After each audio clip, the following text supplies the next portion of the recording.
Hey guys, so I just wanted to start off with a quote that is often misattributed to Nelson Mandela, but it is actually a quote by Marianne Williamson, and she says, "Our deepest fear is that we are not inadequate. Our deepest fear is that we are powerful beyond measure. It is our light, not our darkness, that most frightens us. We ask ourselves, who am I to be brilliant, gorgeous, talented, fabulous? Actually, who are you not to be? Your playing small does not serve the world. There's nothing enlightened about shrinking so that other people won't feel insecure around you. We are all meant to shine. It's not in some of us, it's in everyone. As we let our own light shine, we are unconsciously giving other people permission to do the same. We are liberated from our own fear. Our presence automatically liberates others." So I think that's a great entry point for me, because I do think about that a lot. I think, who am I to run a company? Who am I to have gotten venture capital financing when that's so hard to do in the startup environment? And you're being told no a lot of the time. So I wanted to talk a little bit today about my story, and then hopefully there's some lessons in that for you. You know, it's funny because as I was telling my younger sisters, I have sisters who are 10 and 12 years younger, and they did say, "Who are you to be doing this breakfast? All you talk about is all of the stuff that you've screwed up and all the things that you're constantly screwing up." And I think that's really important, because the fact that you make mistakes, the fact that everything doesn't turn out the way that you might have imagined, does not take away your right to shine. And I think it's embracing some of those pieces. I know that it feels like a platitude that it's all about the mistakes you make and what you learn, but I think that's really true. And I think a lot of what I see in younger women is a drive towards perfection that often stops us from doing the things and putting up our hand for the things that we want to do. And so that's a little bit about what Julep is about. And when I think about who am I to be here, who am I to run a company and to have, 150 employees, it's because of where I come from in terms of my background. So I was born in Korea. As a beauty executive now, I always like to say that this year it's really cool to be Korean. Korean beauty is a big trend. And I like to say I've been Korean my whole life. This is the first year. It's been cool. But my dad, he grew up when he was walking home from school when he was 11, and my daughter is 11 now. The border between North and South Korea went up. So this is a little known fact that there are checkpoints, and one day they closed the checkpoint. And so his home was on one side, along with his parents and two of his siblings, and he and two other siblings were at school, and they were on the other side, and they have never seen each other again. He built a mud hut that he lived in for the first year, and I brought my children back to Korea a couple years ago, and it was still there. The structure was still there. And it was interesting because there was a man who was standing there, and he said, "I used to remember there was a boy who lived here, and he got himself to school even though he wasn't able to be with his parents. And he was such a smart orphan that he went asking people for food after dinner." So a lot of the orphans at the time would go around asking for food during dinner when you're hungry, right? And the problem is that everybody's struggling for food, so you wouldn't share that before you feed your own family. But afterwards, if there's anything left over, they're willing to share. And so the guy was saying, this was the best fed orphan. He was telling the story. And my dad says, "I was that boy." And he starts crying, they start crying, and I have this all on flip camera. I don't know what I'm going to do with it, because as technology evolves, I haven't actually downloaded the file anywhere else. But you think about those beginnings, and the fact that that now I'm standing here. It seems incredibly improbable. It seems like the odds are not in people's favor. But as I think through the stories of people that I know, I was telling my husband the other day, people we know are doing cool things. I went to law school with Senator Cory Booker, who was doing amazing things in Newark and public schools and sort of living a life of service his whole life. And that, his story, everybody's story, is incredibly improbable. So whatever you want to do, everybody's stories, when you look at the stories of success, are incredibly improbable. And who are you? Well, you know what? You are amazing. You are who you are. And who are they to be in these positions? Everybody has an improbable story. So I want to talk a little bit about where I am in terms of running Julep and what the lessons that I've learned here are. And I'm going to kind of go quickly through the parts because I don't want this to be like a really an advertisement for Julep. It's just more about how I've brought my passion for women to life in a company that I've built. But from the beginning, we've always been about this concept of brave, pretty, and it's about trying to silence the inner critic within us that tells us that we can't do things. So one of the most important things we did was we stepped aside and we said, let's really think about our mission and our manifesto. And I won't read this all out to you, but as a beauty company, one of the things that we're trying to do is not have men tell us what we should look like. It's really about how we want to feel. And so the whole concept of brave pretty is about what our customers show us, because pretty shouldn't be something that we define for you. It's whatever you choose to show us. So that at the heart and soul of everything that we're about.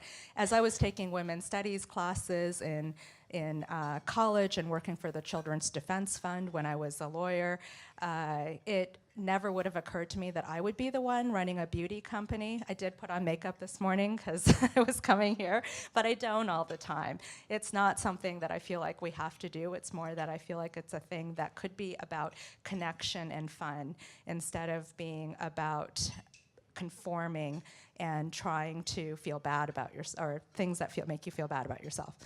So the interesting thing is that girls' confidence tends to peak at age 10, is what the studies show, and then goes down from there. I mentioned my daughter's 11. I think about this a lot. I want her to stay as confident as she is for the rest of her life and not have the world take that away from her, to say that.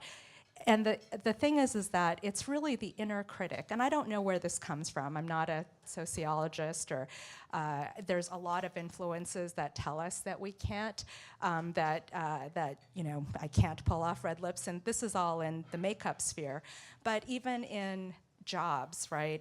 I went to Yale Law School, and when we were in a long time ago, but my class was 50-50, even way back then in the Stone Ages, and male and female.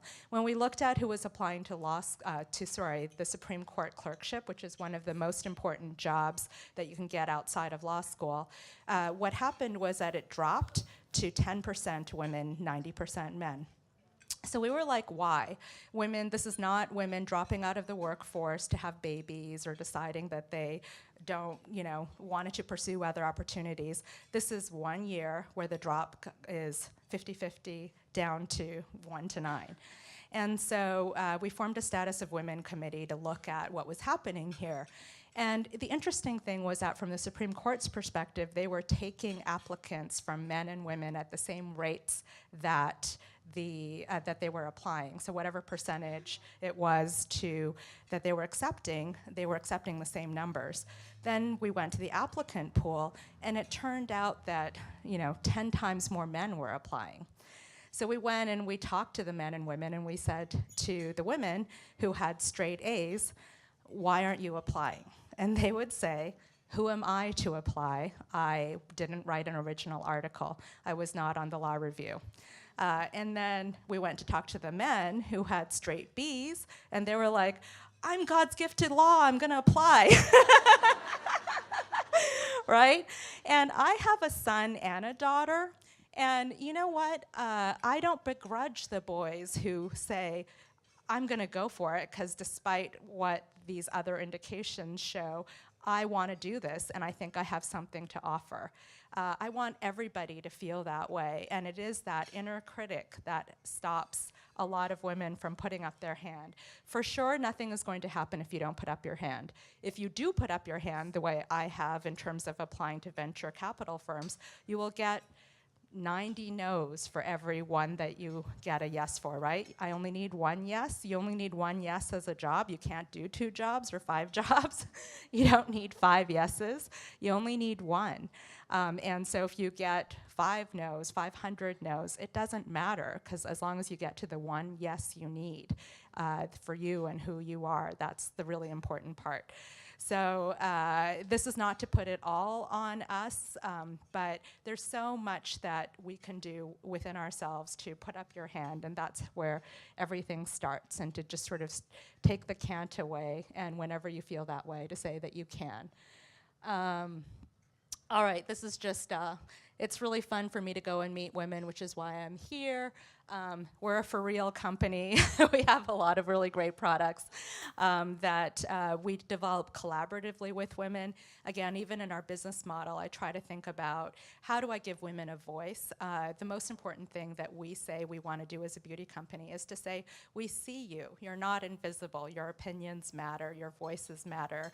And so that's what we try to do with our customers, even in our product development, which enables us to launch a lot more products than traditional beauty companies do. And this is also, we're for real. Naria didn't just invite me here.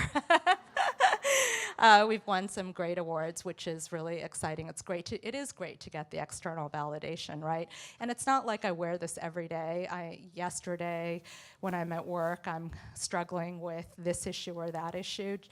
But do remember the times when you do get external recognition, because it is helpful to power you.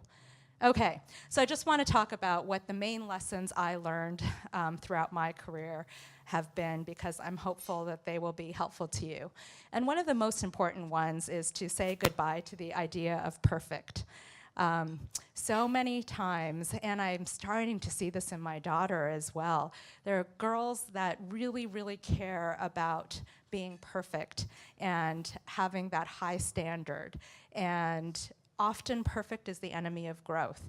If you are worried about how the mistakes that you're making, it's when I interview people for jobs at Julep, that's one of the things I think about most. So some people come in and they think that they're fully formed, right? I'm done, I'm all baked and out of the oven.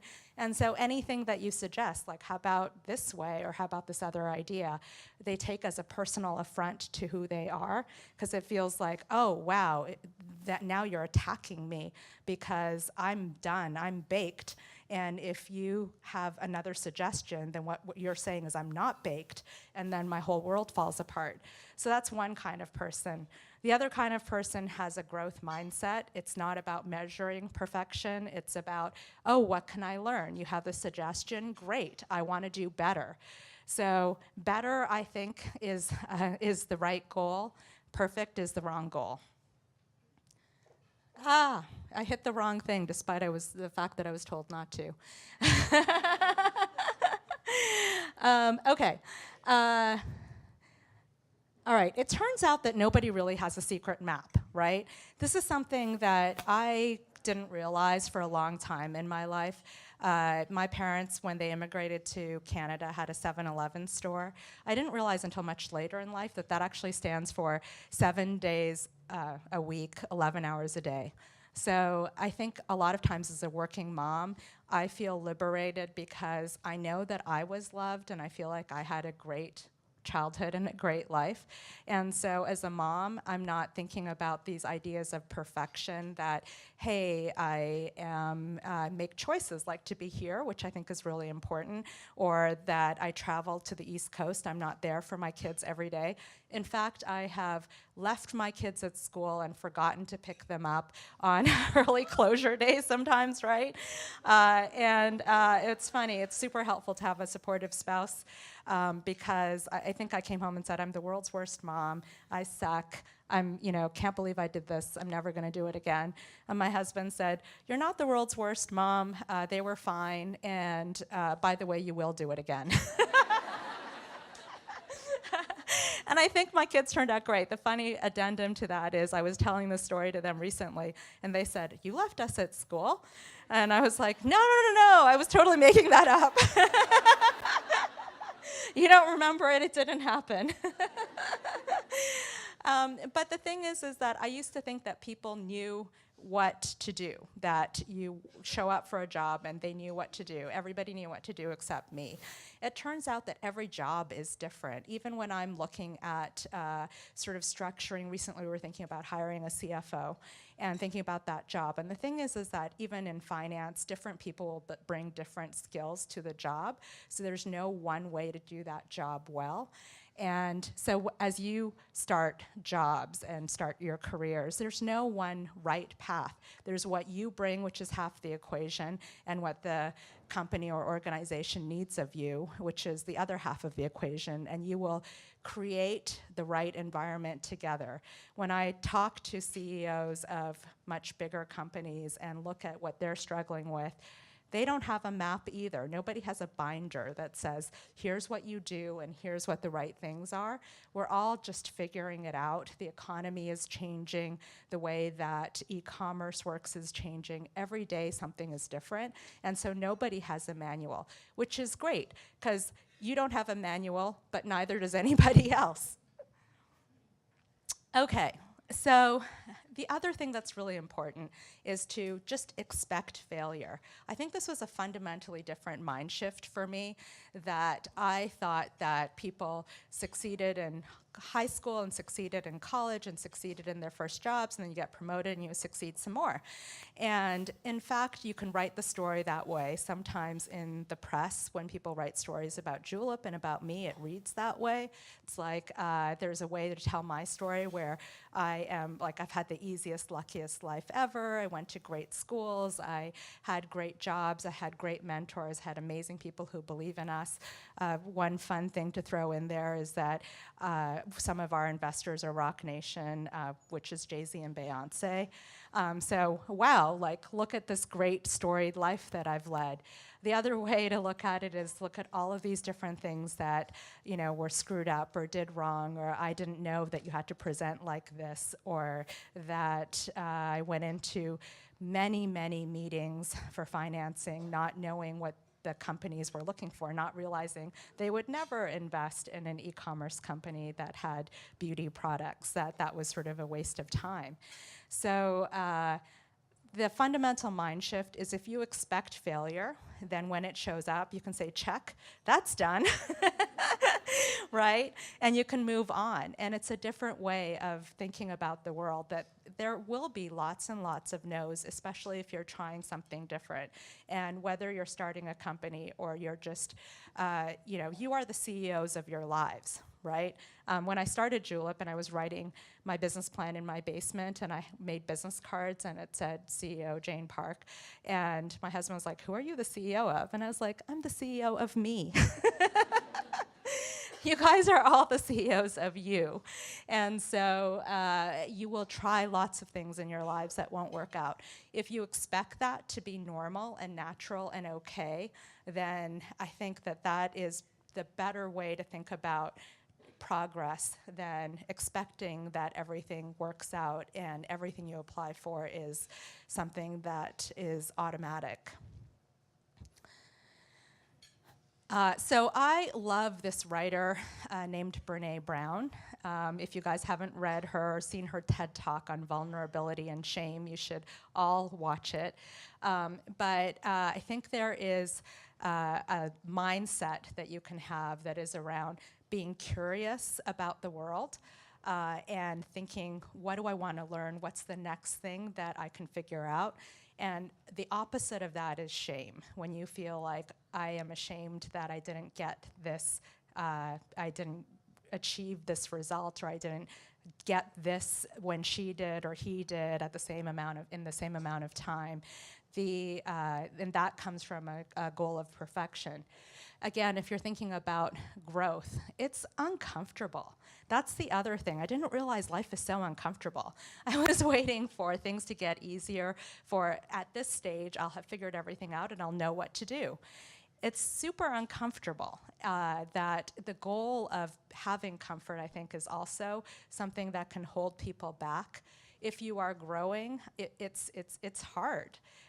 even as in my personal life, my husband is not of Korean background. Like, nobody gave us the manual for how to be a Korean American entrepreneur married to a Caucasian male lawyer trying to raise 2 kids in a way that thinks about fairness and opportunity and service. Like, if I had that manual, that would be awesome. Every day we're making decisions and doing it wrong. God, the social media thing is killing me, right? Like, what is my 14-year-old son doing on Snapchat? There's no manual for that. There's no manual. It's uncomfortable every day. You make the wrong decisions all the time, and then you figure things out. And then balls in the air, having those be more than the balls dropped. So like I was talking about with having left my kids at school, or different decisions that I've made at work, if you count the mistakes that you've made and the things that are shattered on the floor and spend all of your time worried about that, and I would go home and be like, dummy, dummy, dummy, why did you say that? Or how could you have done that? And that's the focus on the wrong place. If you look at, well, I dropped that ball because I have 25 in the air. And so it's the ratio of the balls in the air to what you have shattered on the floor. Super important to be open to the idea of being wrong. If you can't think that you can be wrong, then you can't collaborate. And so embracing that vulnerability, I think this is a new era of leadership where people are more self-aware about the fact that they don't have all of the answers. And if you can't admit that, then it's really hard to let people in enough to collaborate. So when we crowdsource some of our answers, we're going out there as a company and being vulnerable, saying, we might not have all the answers. We want to hear what you have to say. This is a really important one for thinking about day-to-day. And when you are worried about you're doing something wrong, it helps me to know, this is a very practical piece of advice, you can always ask for a do-over. So I did this the other day. I walked into a team meeting, and my team had worked super hard on this holiday collection for next year, or for this year, and I looked at it and I said, hey guys, we're missing this kind of product. And everybody's faces fell. They were super sad because they were working really hard. And in my head, I still carry the who am I, like I'm just a person. And for them, they're like, well, you're the CEO, and you just walked in and said, there's something wrong with what we did. And I didn't mean it that way, but I saw that this was happening. And I thought, okay, I'm going to I walked back out of the room and I said, I need a do-over, guys. I made it an actual sort of funny thing. And I said, hey, amazing work you've done. I love everything in here.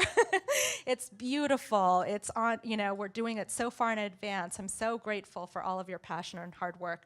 Do you think we could tweak this one thing to make it a little bit more like this? Because I think then it would make the collection even more powerful. And they were a little bit like, wow, we work for a crazy woman. But they laughed, right? Laughing is super important. Gloria Steinem once said, don't go anywhere where they won't let you laugh. I think that's super important. So they laughed, and we got a do-over. There are very few things in life where you don't get the do-over. This works with kids, with spouses, with your boss, with colleagues. If you mess up, whether it doesn't matter whose fault. I could have dug in my heels and said, this is crazy, you guys just, I didn't say anything bad, like just figure it out. But I could see the energy, and I knew I had the power to change it. And it's super easy to ask for a do-over. People do it, I've never had somebody say no to me when I've asked for a do-over. So an important thing that people often tell me when I'm interviewing young women is, oh, I'm my own harshest critic. You don't have to worry about me. I work really hard, and I'm super hard on myself. You know what? Don't be your own harshest critic. Be your own biggest cheerleader. The world will tell you, believe me, the world will tell you when you need to do something differently. You'll see it in people's faces. You'll see it in your reviews. You will see it. Don't worry about that. Don't go looking for your own flaws. Figure out how powerful you can be. Figure out what you're doing well. You need that energy. You deserve to give yourself that energy. Be your own biggest cheerleader. Do not be your own worst critic. The final one is that I always like to say, living in Seattle, it's funny. In the spring, sometimes I feel like everybody else, all of my friends on the East Coast, it's sunny, it's spring, and in Seattle, it happens like this hour of one day, right? Like Portlandia, I love the episode, if you guys have seen, where they're all like sitting in this little thing of sunshine in their beach chairs, and then the clouds come, and they all pick up their coolers and beach chairs and run over to this other spot of sunshine and take off their winter coats and sit in the sun. I think success is like that. Success is not about I've arrived and now I'm sitting in the sunshine forever and come visit me in Hawaii. It's that it shows up in little unexpected places. Pause to embrace it when it happens. It's really hard as a startup company to do that because we have so much that we want to accomplish, and you can gloss over that. You can think about this thing that we didn't do well that we want to fix. We want to make our customer service operations better. We want to create all of these other products. This packaging could be better. There's so many things that can be better that sometimes it's hard to stop and say, you know, take your beach chair and sit in the sunshine, knowing that it might only be 5 minutes. It's not going to be forever, and nobody has that. So I think that mindset has been helpful as well. So hopefully some of these things will be helpful to you guys as you are out forging and your careers and being CEOs of yourself. And I think I'm already over time, so I will open it up to a handful of questions. No questions. It was so good you don't have questions.